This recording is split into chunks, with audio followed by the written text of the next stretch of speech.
Nous sommes au 8e siècle. Alors que l'Europe se fragmente entre royaumes francs, saxons et anglo-saxons et que l'empire carolingien peine à consolider son autorité, les Vikings originaires du Nord commencent à susciter de vives préoccupations.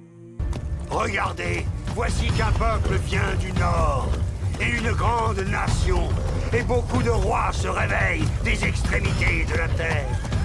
Ils portent l'arc et la lance. Ils sont cruels, sans miséricorde. Lorsque l'on évoque ces guerriers, l'image qui vient immédiatement à l'esprit est celle de pillards impétueux et sans pitié. Pourtant, ces marins d'un autre temps n'étaient pas de simples barbares en maraude. Leur succès sur les mers et sur les terres reposait autant sur leur habilité à recueillir des informations que sur leur aptitude au combat. Dans cet épisode, nous explorerons comment, dès le 8e siècle, les Vikings ont fait du renseignement une arme stratégique indispensable, posant ainsi les bases d'un système d'intelligence opérationnelle qui traversera les siècles. Bien avant que les dracars ne fendent les flots pour atteindre les rivages étrangers, une petite équipe d'éclaireurs était discrètement envoyée en mission. Sous couvert d'être des marchands ambulants, ces pionniers pénétraient dans le tissu économique et social des territoires ciblés afin de dresser une cartographie vivante des défenses et de repérer les richesses potentielles. Par exemple, dans les comptoirs vikings établis à Dublin ou Wedeby, l'observation se mêlait au commerce pour transmettre des données cruciales sur les fortifications et la dynamique locale. L'objectif final était de collecter minutieusement chaque détail qui permettrait de choisir avec précision le moment et le lieu d'une attaque.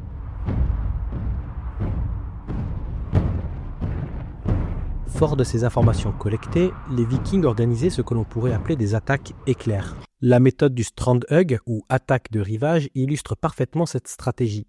Plutôt que de s'aventurer à l'aveugle, ils ciblaient systématiquement des installations vulnérables, souvent situées en bord de mer. Prenons l'exemple de Lindisfarne en 793.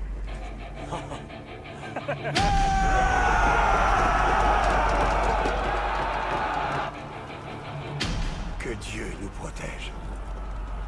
Le monastère, choisi non pas par hasard mais sur la base d'une analyse fine du terrain, présentait un accès maritime direct et des défenses insuffisantes. Les Vikings avaient minutieusement étudié la temporalité des marées pour assurer leur repli rapide et identifier, grâce à leurs éclaireurs, l'absence de dispositifs défensifs robustes. Ce raid sur Lindisfarne en 793 est considéré comme l'un des premiers grands assauts vikings en Angleterre. Selon Peter Sawyer, dans The Age of the Vikings, ces missions de renseignement en amont expliquent comment les Vikings ont pu frapper avec autant d'efficacité en évitant les pièges et en choisissant toujours les cibles les plus vulnérables.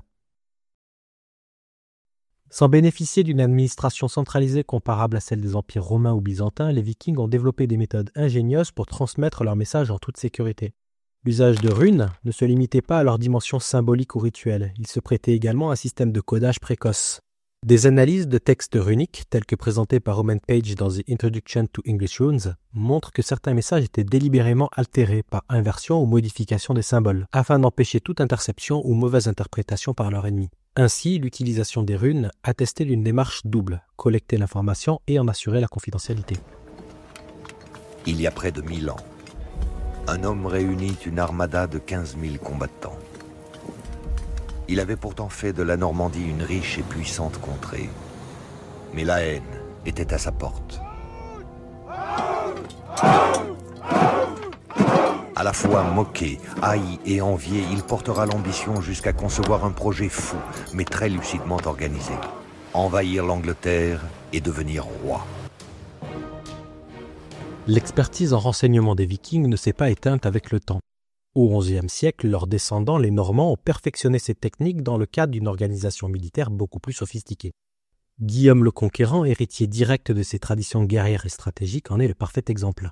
Avant l'invasion de l'Angleterre en 1066, Guillaume s'entoura d'un réseau d'espions dont la mission était d'infiltrer les territoires saxons. Édouard meurt le 5 janvier et dès le lendemain, Harold se fait immédiatement couronner roi.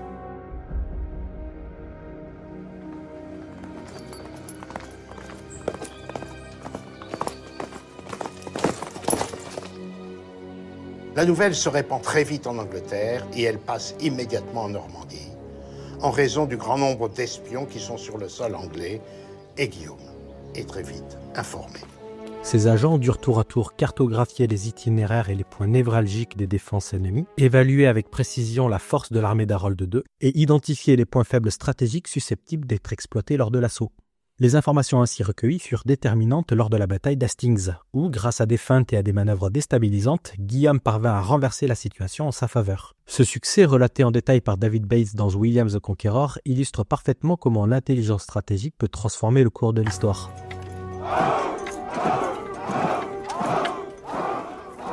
Les Anglais se sont astucieusement installés au sommet de la colline, qui dominait d'une quarantaine de mètres la plaine, et Guillaume s'est évidemment installé au pied de cette colline pour pouvoir manœuvrer. Grâce à des renseignements précis, Guillaume a orchestré une feinte de retraite qui incita les Anglo-Saxons à abandonner leur formation compacte. Les éclaireurs ayant identifié ce déséquilibre, les cavaliers normands purent exploiter rapidement les brèches créées, concentrant leur attaque sur les points stratégiques.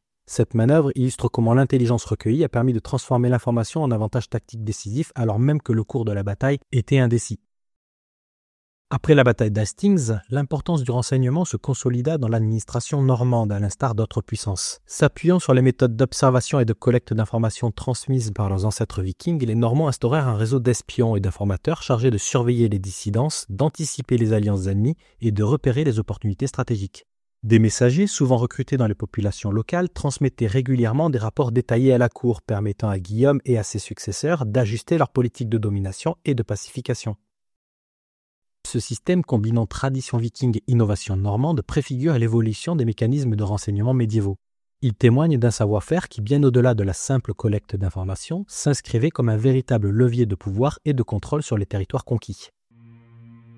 Ce parcours, allant des premières incursions vikings aux grandes campagnes normandes, révèle combien le renseignement a toujours été au cœur de la stratégie militaire. Les Vikings, loin de se limiter à l'image du guerrier brutal, démontrent que la victoire repose autant sur une préparation minutieuse que sur la force brute. Leur méthode, alliant observation et discrétion, offre une leçon intemporelle, une attaque bien organisée déjà en partie gagnée. J'espère que ce nouvel éclairage sur l'intelligence scandinave vous aura permis d'apprécier une facette moins connue mais tout aussi fascinante de l'histoire du renseignement. On se retrouve très prochainement pour explorer d'autres stratégies qui auront marqué le cours de l'histoire. D'ici là, prenez soin de vos secrets.